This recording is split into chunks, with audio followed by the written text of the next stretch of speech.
Hello and welcome to The Rest is Football with Alan Shearer, Micah Richards and me, Gary Lineker. Liverpool beat Manchester City to go 9 points clear at the top of the Premier League. What a performance from Liverpool, Alan. There wasn't 1 minute of that game where I never thought Liverpool would win it. They dominated in every single position from start to finish. They were in control. They were creating chances. By the way, the game should have been dead and buried after 20 minutes. Absolutely. And the one slight worry is, I was thinking, going in at half-time, it's only 1-0. City can't be as bad as they were in the first half again in the second. Although they came into it a little bit in terms of passing and possession. They didn't really create anything. The only chance they created was Liverpool's fault. The one error in the whole of the game from Van Dijk, that was his only mistake. Other than that, he was flawless. He was outstanding. As were all Liverpool players. They absolutely battered Manchester City in a great performance. It was hard to actually comprehend what you were seeing at times because we're so used to City. You know, even if they lose games, they're usually fairly dominant in terms of possession and creating chances, getting behind teams. But it was one-way traffic. I was like, wow, it's incredible. Having been at the game, we all know how difficult it is to play at Anfield. We've said that numerous times now.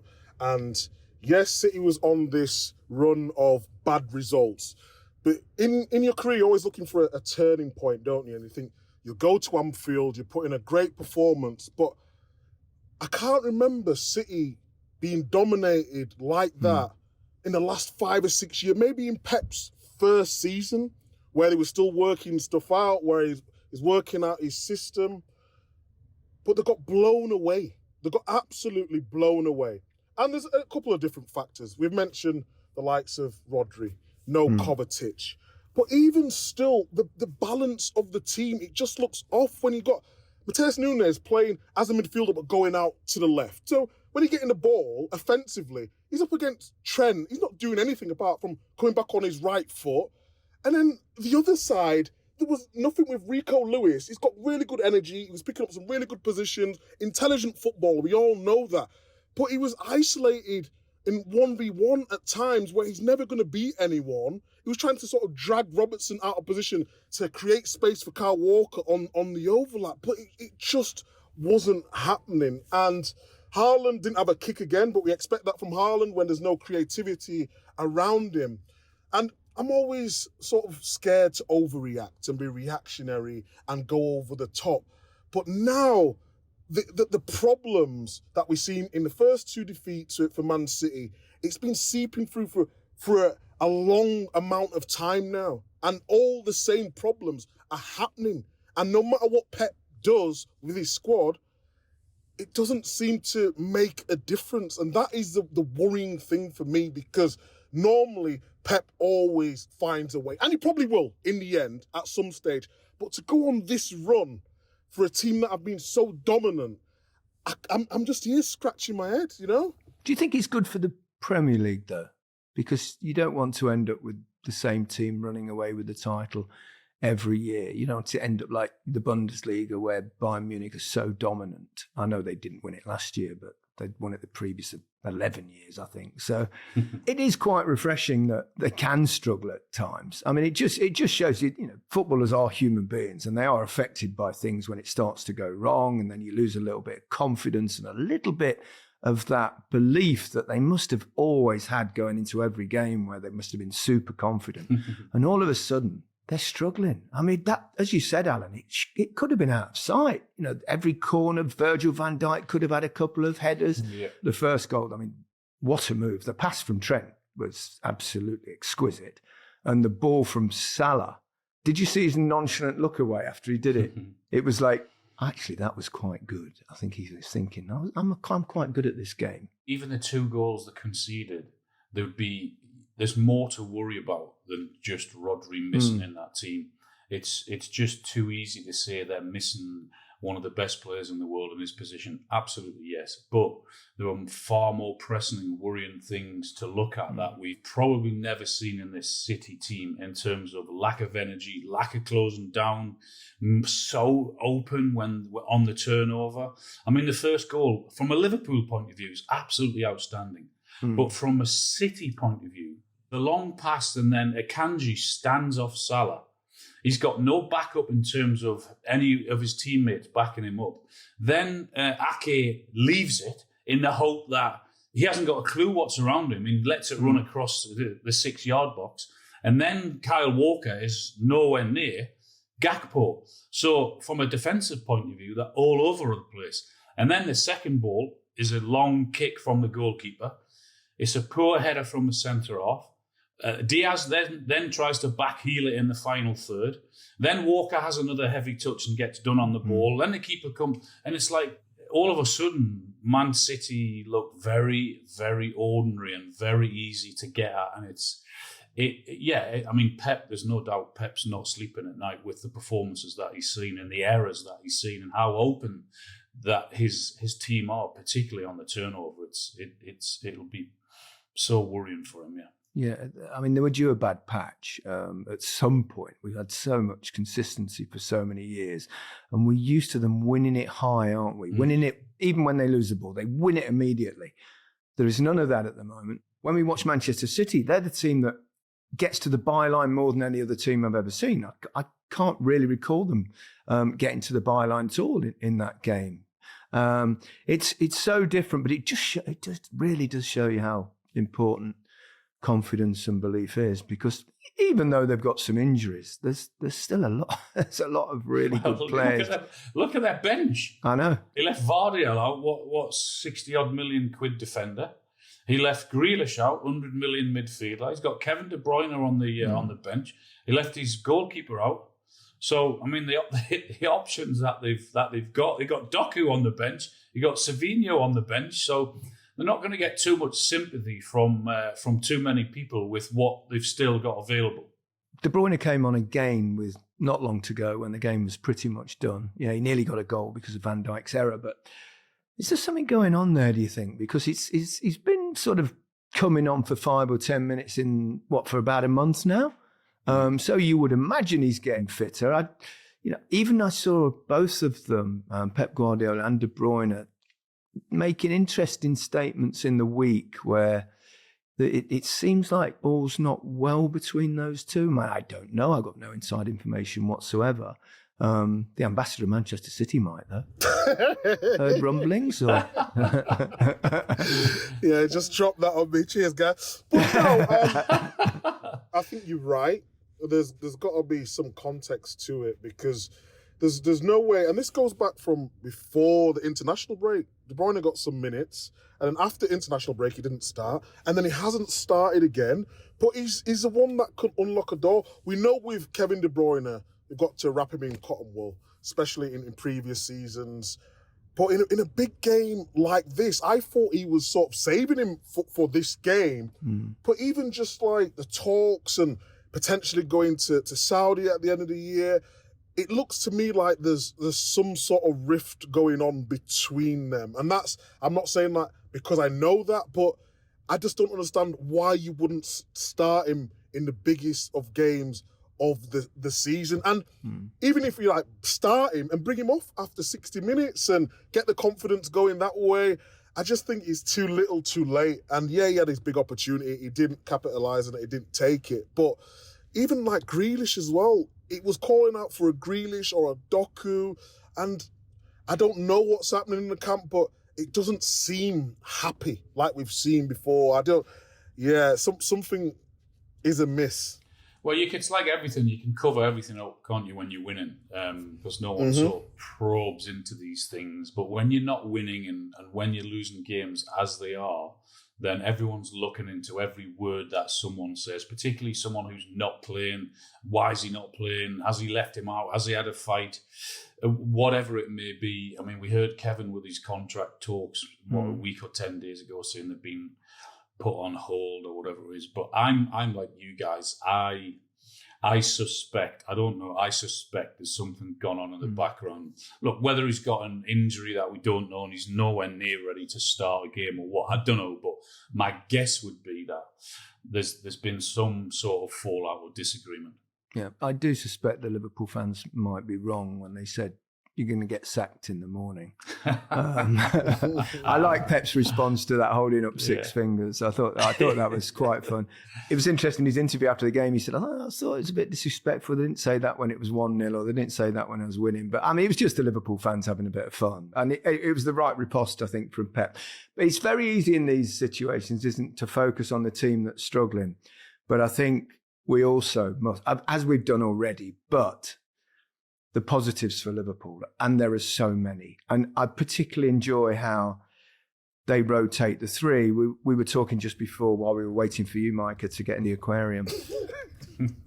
We were discussing the fact that, Liverpool haven't really got a natural holding player, certainly not a Rodri, but the way they rotate those three in midfield, and on other occasions it's been Curtis Jones. It wasn't today. He brought in Szoboszlai to play alongside Gravenberch and Alexis McAllister, but they just make it look effortless, and they have a synergy that's really working for them. Yeah, they really do. I think Gravenberch is the one now. I think Szoboszlai is really good with his energy. McAllister too, top player. But Gravenberch, to be in a position where he's a little bit more offensive, but slip into that defensive role, but still bring the energy. The balance of the midfield just looks perfect at times. They sort of know when to press, they know when to drop off, he knows when to protect. And then just the simple balls as well. I mean, we see Trent play some magical balls today, but if you're just watching him live, he's just doing the basics very well, and it's a testament to him and the manager as well for putting him in that role, and he's sort of just improving game by game. And if you look at the centre of the park today, they just got overrun. Man City didn't know how to cope with them. We've said it so many times that that's one of the positions where they were disappointed not to strengthen in the summer. Yet that is one of their huge strengths now in terms of the three they played today. Plus they've got Curtis Jones, who's been absolutely outstanding this season as well. We also thought, well, okay, how are they going to cope without Konate? Because Konate and Van Dijk have been a huge part of their success they've had already this season. But Gomez came in and he was very, very good. They're looking almost perfection at this moment in time. Even when, like last weekend against Southampton, even when they don't play well, you just think they're going to score goals and get back into the game like they did last weekend. But today was almost perfect today for Liverpool. They were that good. Liverpool need to tie down Van Dijk and Salah ASAP. Apart from Virgil's little mistake with De Bruyne, he was exceptional. I was watching him and I was looking at the way he moves and his positioning, and when he needs to sort of drop off, when he needs to go tight, and then the way he marshals the defence as well. A lot of people don't understand that. People are talking about sometimes what they're just seeing where he's one-on-one defending or if he's winning his headers, but it's the way he talks on the pitch and keeps everything together. He's just immaculate to see. And Salah is one of those players where, and we were talking about on Sky, whether, they should, move the needle, Jamie Carragher's words, but I've never seen a player who doesn't have to be involved in the game and still make a decisive decision at the right time to take the game away from the opposition with a beautiful assist. He missed a penalty, didn't he, midweek against Madrid, and he steps up so nonchalantly. And I know we don't all agree with the way he's coming out and talking about his contract, but he believes in himself so much. And I believe they've just got to keep him because he makes such a difference at this level. And how they can replace him will be difficult. Did you see Mo Salah again saying, well, this is probably the last game I'll play against Manchester City at Anfield, so it had to be a really good one. the way he's saying these things, I think it's almost part of his negotiations that I think genuinely he's interested in staying, because I think if he was going to go, I think he'd be quiet on things like that. Now, I might be wrong. I'm only guessing on this, but time will tell. But I agree with you, Micah. I mean, both those players are so important to Liverpool. I mean, you talked about Van Dijk. There was one bit of that game where, apart from his leadership, apart from his talking, his positional play, there was one ball where Haaland spun. It was the one time they hit a long ball behind the back. Time. And you thought, oh, he's in it. And Van Dijk kept up with him. And then the ball, he just took it out of the air with his foot, didn't it? It was just a stunning bit. He really is such a great player. Arne Slot has now beaten, this season, Pep Guardiola, Carlo Ancelotti, Xabi Alonso, and Eric Ten Hag without conceding a single goal. Well, I mean, talk about starting well at a club. I mean, not just this season, right? But look at what Liverpool have done this week. Mm. They've made Real Madrid look very ordinary in the Champions League.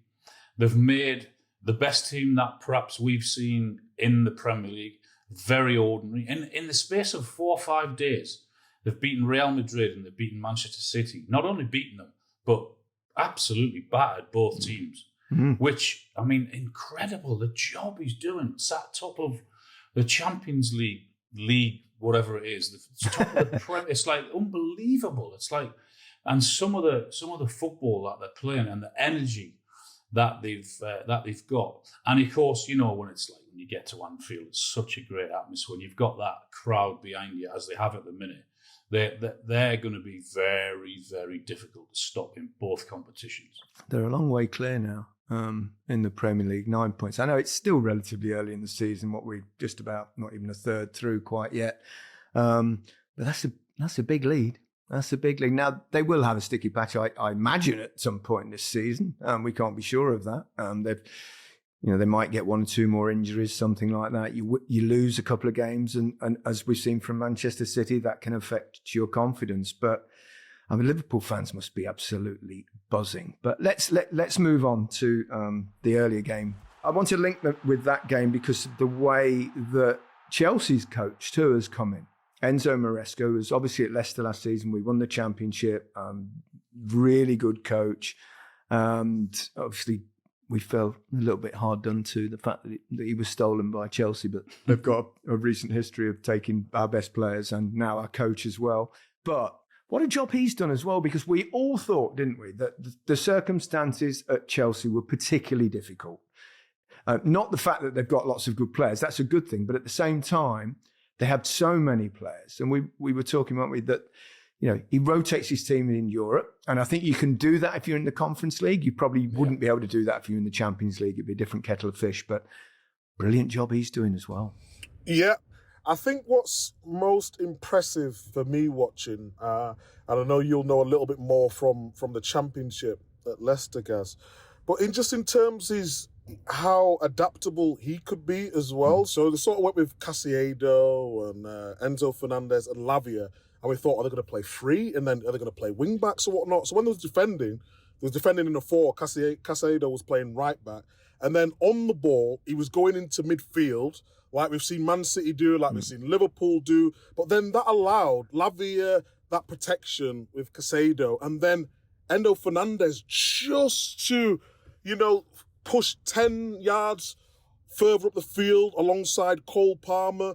And what that allowed was the space where Cole Palmer at times gets a bit flustered in there with, 2 people marking him. It's almost like they didn't know what to do. And I just thought the space when he took his goal was just fantastic to see. And I think that all comes down from the manager. The players want to buy into what he does, but him able to take risks because now he's got that belief to say, okay, when I come into Chelsea, it's a big job. Yes, of course, but this is the way I want to play. He'll adapt certain things, and then he's got the confidence to make these changes against Aston Villa's side under Emre, who have been very good tactically, although they are going through a little bit of a bad time. I just thought to see them have that performance at home with the fans there, everyone enjoying it, them tactical tweets, and then score the goals. I just thought everything that he's doing right now is positive, and I couldn't be happy enough to him because when we talked about Chelsea at the start of the season, it was almost like, all this happening off the field and the key decisions he made with calling players out. And we all thought, was it the right thing to do? He showed now why he did the things he did at the start of the season. They had too much energy for Aston Villa. They just pressed them all over the pitch at every opportunity. And he's got them well drilled, They're all on the same page. They all put a shift in. And obviously it helps that he's playing a different 10 or 11 in Europe and then having them really set to go at a weekend. That you can tell, obviously. But from the very first minute of the game today, the energy right throughout, even when they're winning 3-0, last minute of the game, every single player is still pressing high with the same amount of energy. And he's doing a really, really good job. Obviously, it helps. He's able to do that in the cup competitions. I suspect he'll do that. Aston Villa can't, can they? Aston Villa can't because they're in the Champions League. And they're in the Champions League as well. Yeah, exactly. They haven't got the bodies to do that, and they can't do it because of the quality they're up against. And it showed today with Aston Villa. I think it reminds me a bit of what Newcastle were last season, when they got into the Champions League. It's hard. The energy that they had to put in on a Tuesday and a Wednesday, it's bound to take it out of you at the weekend, and that affected their league position. And that's what's happening to Aston Villa at the minute. We might have to mention Cole Palmer's goal. Oh, I mean, what a beauty! He is such a silky smooth footballer. I know Micah's obviously got him his fantasy team because he's punching the air. Yeah, sorry, Villa fans. I had Morgan Rogers as well, so I wanted him to score. But, he had a couple of chances, Cole Palmer, where he just made the wrong decision at the wrong time. And when he got that ball, I was like, Cole, it's time. It's now your time. He gets the assist for Fernandes. I'm absolutely buzzing. El Capitano on 8 points. And then he bends that into the far corner. It just made my Sunday. Absolutely delighted I was. Finally! We're thrilled for you. Finally! Watching the football today, all I could think about was I hope Micah's team's doing all right because he's in a much better mood. Nicholas Jackson as well, another goal. I know he could probably have had one or two more, but he gets in positions. He likes to get behind. 8 goals in the Premier League this season. And yeah, I think we all saw something in him, didn't we? And he's definitely gradually improving, getting better, more confident. And another important goal for him. We definitely did say there's something really good to work with there. He's very raw and still has a lot of work to do. But I love his attitude in terms of keep getting in there and making it difficult for defenders. Yep, he got another goal and he was a constant threat throughout and should have had another 2 or 3 goals perhaps, but he keeps getting on in there, and that's what I love about his attitude. And he'll get a load more this season because of that attitude. I don't think any of us, we didn't tip Chelsea to be in the top 4 at the start of the season. I thought we all thought it. I think I said we'll be fighting around Champions League spots. Harry, John, can we go into the archives, please? We'll definitely find out. Not necessarily why you're in the back of the car, but I'm not so sure you had them in the top 4. But if you did, Micah, well played. Villa now in the bottom half. And I think like we said, they're suffering because of the nature of the matches. And they've been going well in the Champions League as well. And coming from those huge games that they've been playing, Bayern Munich, Juventus, etc. And it is difficult. I remember when Leicester sneaked into the Champions League. Well, they didn't sneak in. They won the league to get in the Champions League, of course. But it was so difficult to perform week in, week out. And it is difficult for clubs that haven't got the strength in depth that Manchester City have, that Liverpool have, that Arsenal have, it, etc. But makes it even worse when you get there, and then the following summer you got to sell one of your best players because of the financial rules. That makes it difficult as well. Yeah, we've made our point clear on that we think it's a tad unfair. Manchester United, 4 goals, the first 4-goal victory. Well, Erik ten Hag never managed to win a Premier League game by 4 goals, and Amorim's done it in his first home game. Encouraging a bit of encouragement for United fans. And I think they're only 4 points. They're only 4 points behind Manchester City. Amad Diallo was absolutely outstanding on the right-hand side. He was fantastic, player of the match. He was a constant threat, his work rate, his attitude. his understanding of what his manager wants from him in that position is brilliant. I watched that game as well, and Everton, for the first 20 minutes, they got into so many good positions. Really? Because it wasn't the televised game, obviously. Final pass, final ball, couple of big chances that they missed. But then once Man United got the first one, they sort of caved in, Everton. So it was a good performance in the end for Man United. We've sort of chopped and changed their sort of formation under Amorim. He's talked about he wanted to play, obviously, 3. We know he plays 3-4-3, but then he sort of said players were more comfortable when defending in a 4. Was there anything tactically that you saw today that wasn't any different? He played Xerxes. I think I'm right in saying in his 3 games he's played 3 different centre forwards. His first one he played Rashford centre forward. In the cup game, I think he played Højlund centre forward. And today he played Rashford and Fernandes as sort of left and right 2 10s, if you like, and played Xerxes as a centre forward, and he did well. Xerxes, his link-up play was good. He brought people into the game, got his rewards with his goals, and so it was a much improved performance today. Other than the first 20 minutes, which they struggled a little bit, but once they got that first goal, they were very good. Pleased for Marcus Rashford, a couple of goals for him.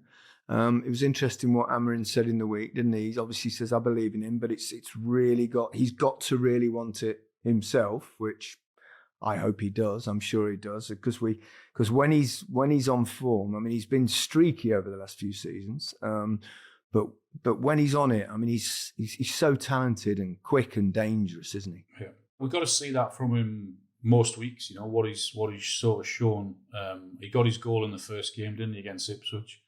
Did well again today. We've got to see that most weeks from him now, because over the past sort of couple of years, we haven't seen that. We know it's in there, but he's got to do that on a regular basis. What about Everton, Alan? Because we didn't see the game, because you've had the benefit of being at Match of the Day, so you saw the 90 minutes. I just saw the highlights, saw the goals and a couple of attacks that Everton had early in the game, but they've got. Everton fans will be worried. Yeah, I mean, what normally is one of their strengths defensively, I mean, the errors that they had today. I mean, Tarkowski had a couple of errors that were all over the place at the back.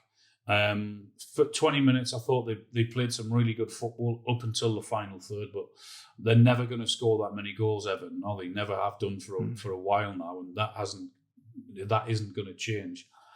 But I mean, their season's not going to be judged by Man United away. Their season's going to be judged by playing Wolves and Southampton and Leicester and Ipswich at Goodison, which that's the games that they'll have to win. But Everton are where they are, and it's going to be tough for them. It was worrying once that first goal went in, the way they conceded the other goals. It's good for Amorim, though, to get that kind of result early, Micah, isn't it? It gives a little bit of belief in the new manager coming in. He seems very relaxed, very confident. Yeah, and he's a young manager. He's still learning, but what he does have is a structure and an identity that it's been lacking with Man United for the last couple of years now. And he's got a clear plan. Of course, he needs to add players to that plan that he wants within his squad. But it's nice. I'm sick to death of talking negatively about Man United. It's getting boring now. It's fresh. It feels good. Obviously, I don't want Man United to be ousting Man City in any way, but yeah, I'm happy for the start for him, and long may it continue, because when Man United are playing well in the Premier League, it's great. It's great for us as well, and I just hope a new manager with fresh ideas can keep it going for a long period of time now. Ruben's at the wheel. I'd be interested, Alan, when you're sitting there with David Moyes watching Everton play Manchester United, who's he cheering on? Is it okay to No, give he wasn't cheering. He wasn't cheering anyone on. He was sat watching, waiting to do bits of his analysis. But yeah, he's in good form, and he likes both clubs, doesn't he? He's got a big affection for both clubs, and he wants to get back into management. That's what he said. But he wants the right opportunity at the right time. Absolutely. Micah, we'll let you go now. You let you go. Andiamo, vai! Thank you making the effort and safe travels home. Thank you very much. Just another half day for you, Micah. It's all right. We'll cover your back. Look, you've gone from an aquarium to a desert behind you or something now, so I don't know what is that? That's how I feel. That's how I feel at the moment. Alone in the desert. Let's start with yesterday's games with Arsenal, Alan. They're back on form. No question about that. Yeah, I mean, it was unbelievable, wasn't it? The first half that they had. But again, centre-halves coming up for the corner and the set pieces and how they work so well. They were brilliant at that. But I mean, Odegaard and Saka, oh my goodness. I mean, I did it, last week again. We're in that form. They're pretty much unplayable, you know. It's like, the ability that they've got is ridiculous and they're such a threat. Especially when you take into account the fact that Odegaard's out for quite a long time. Mm-hmm. It's not easy coming back, is it? And finding that match fitness immediately. But it's like he's never been away. And that lovely relationship that those two players have, and the fact that you have to then worry about Odegaard, so it stops them doubling up on Saka. But Saka's delivery from set pieces, and even Rice's from the other side, but Saka in particular, I mean, he's always on the money. It's very rare that he hits a poor corner. I mean, the accuracy that they've both got, you know. But we've said it before, isn't it? There's so many things have to go right in those scenarios. The ball in, obviously, is important. Then the movement, then the blocking, then you've got to get on the end of it. Then it's like, oh my. And Arsenal are fantastic at that. And the way they move the opposition around and make it really difficult for them is impressive. But yeah, when you do all that, the ball has to be spot on. And with those two, it's incredible. Do you think if anyone can, they're the most likely to catch Liverpool at present? It's hard to see City doing it. I mean, you never rule them out. That'd be stupid because, you know, Pep's a genius. We know that, footballing genius. And he'll find something, but they're way off the pace at the moment. Whereas Arsenal, you can see them going on a winning run now. I mean, again, it depends if they can keep everyone fit. Absolutely, they can go on a run and they can challenge, definitely, because they've got the players to do that. If they keep everyone fit, definitely, with particularly Odegaard and Saka, with those two, we've seen what Arsenal are without Odegaard in there and what he brings to that team. So if they keep their big players fit, and he without doubt is one of them, then yeah, they'll be the closest to Liverpool. I can't see City getting back now. There's too many things at the minute need fixing, and it may take a little bit of time for Pep to do that. Mm-hmm. I wouldn't disagree with that. Gabriel's another one of those players, isn't he? I mean, he's great at both ends, isn't he? Brilliant defender, but what a threat in the box. I think he's scored something like 26 goals at Arsenal, which is a lot for a central defender. His ability to find space. It's all right saying, well, he gets on the end of it, and it's not as simple as that. It's his movement, because we see players like grab an oldie nowadays and all of that, and it's hard to move. But the way he sort of gets away from his markers and the way he's able to find space, and I know that he's got other players to thank for that because of the blocking and everything that goes on, but you have to have the desire to get on the end of it, and he's incredible at doing that. Yeah, he's so aggressive and attacks the ball, even when he gets his head nearly punched off. For that penalty as well. West Ham, they're very leaky, aren't they? I didn't expect them to win against Arsenal, but I expected a bit better, particularly after the result against Newcastle last Monday evening, where they really deserved that result against Newcastle. So I was thinking, here we go, we might see a little bit better from them, but they're not. I don't think they're great at the back, and they give too many chances away. I'm not convinced that all is well at West Ham. No, I wouldn't disagree. I've got to get a quick word on your team. Struggling a bit at the moment, and they didn't have a single shot on target against Crystal Palace, who had, they had good chances and were the better team. Eddie Howe said they were good until the final third, and looked fairly controlled for most of it, but they're not creating much. They did score, obviously, but it was an own goal, which doesn't count as a shot on goal. So, are you concerned? Yeah, I am. Yeah, because what have they got? I think they've got 14 goals they've scored in 13 games. 3 of them were away to Forest. last year or maybe the year before, so many times we spoke about Newcastle, their energy, their pressing, how they got after you, and I don't see a lot of that, and it's pretty worrying, particularly in the final third. I mean, Isak went off injured. He chose not to put Wilson on at that time. He brought him on with about 15, 20 minutes to go. And other players have to start and score goals. Gordon has to score more. Barnes has to score more. Joe Linton does have to. Willock has to. I mean, Isak, I think, is 4 or 5 in the league this season. I hope he's not too badly injured and can play on Wednesday against Liverpool. So, yeah, it's definitely concerning, absolutely. And like Aston Villa, Newcastle, I think, in the bottom half or or maybe 11th or 12th in the league. So, yeah, not great from Newcastle. I have to improve. Right.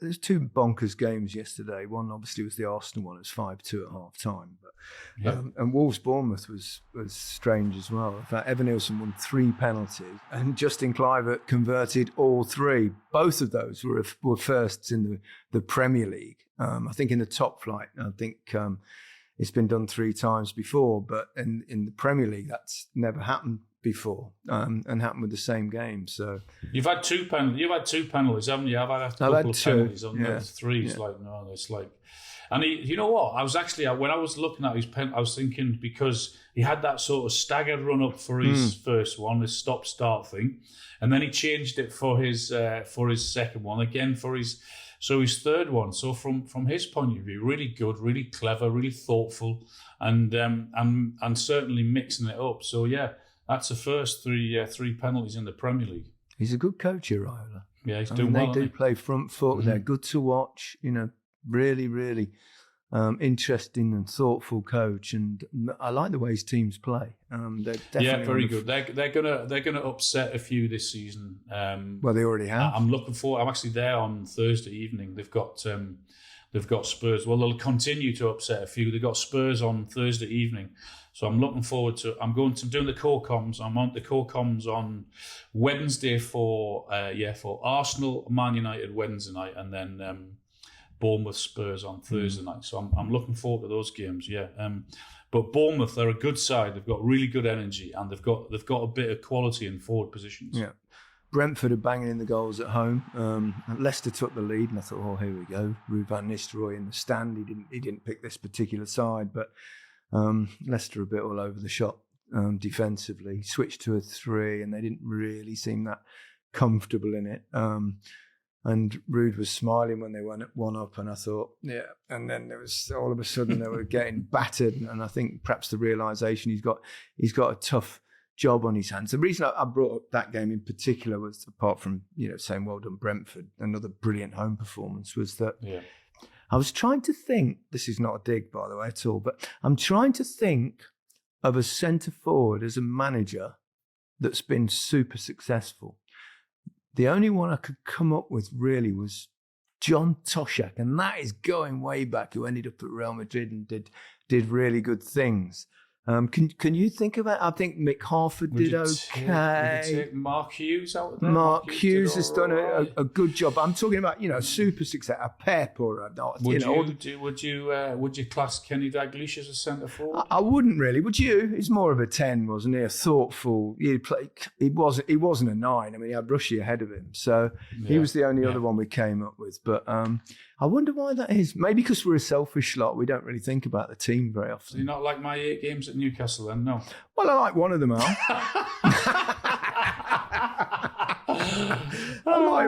I like one of them. But it will be interesting to see how Van Nistelrooy done. I mean, I've spoken to lots of Leicester fans, and we're all saying the same thing. We don't know what to expect. But I think it's a gamble from both parties. Certainly a gamble from him in the situation that they're in, because I think they will be battling relegation all season. I don't see them putting a run together and getting out of it. Do you? And from them, he's relatively. I mean, he had the stint at Manchester United. Would they have given him that job if it weren't for his stint at Man United over that? Probably not. 3 weeks that he had? Probably not. So I think it's a gamble from both parties. Yeah, I wouldn't disagree. I worry about things not necessarily in terms of management, but management further above at Leicester. Yeah. made some really bad decisions in recent times, and it's a worry for all us Leicester fans at the moment. A little couple of things I want to talk about just before we go. Further afield, in Germany, Jamie Gittens, an English player, a great goal against Bayern that looked like being the winner, but Musiala scored a header late on.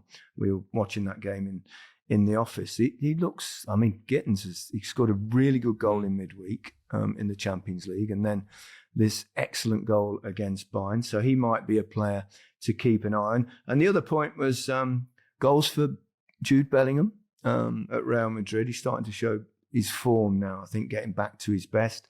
And Kylian Mbappe got one as well. And Ancelotti's come out and said he likes the look of Vinny Jr. playing down the middle. Mbappe looks like he's going to get his wish, I think, of playing on the left, which they had to resolve that at some point, and maybe that's the answer. We did say that a few days ago, didn't we? That may have to be the sacrifice, was putting him there and putting Vinny down the middle. And Harry Kane got injured as well, I saw, didn't he? Came off with a hamstring injury, was it? Apparently it's just nothing too serious, they don't think. It's not a big one, so hopefully he'll be back playing again soon. But yeah, he came off in the first half of that game. Okay, Alan, I'm going to let you go because you're going to have to get your analysis act together. It'd be a good show, though. Yes, I mean, it was what a day. I might even stay up and watch you. Why not? I watched you last night, so you can stay up and watch me as well. Yeah, will do. Have a good one.